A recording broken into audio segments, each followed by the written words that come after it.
تعرضت لاكبر عمليه نصب في طنجه من طرف مستشار جماعي بمقاطعه مغوغه بمنطقه الهرارش.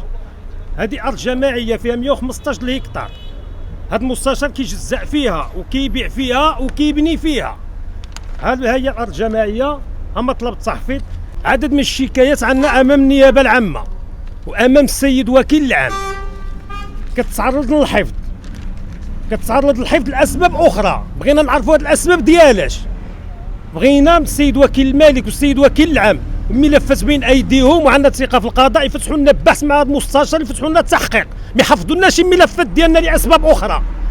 من جهه ثانيه ان هذا المستشار هذا عنده شكايات هما مقدمين عند السيد الوالي. كنتمناو بحث اللي غيفسر على هذه الشكايات.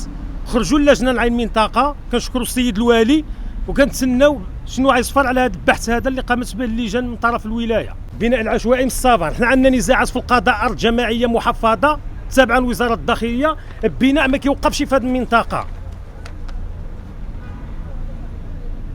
بناء العشوائي خدام وحنا عندنا نزاع وعاملين علينا الحصار، لا في الادارات حتى شي واحد ما كيبغي. اي باب في الادارات كندقوا عليها كيشدوا علينا في وجهنا. تواصلتي مع جميع المسؤولين. هذه 5 سنين من 2020 وانا كنتشكى في الادارات، في كوميساريات، في الجماعات، مقاطعات. القايد كيقول لك انا عاد جيت.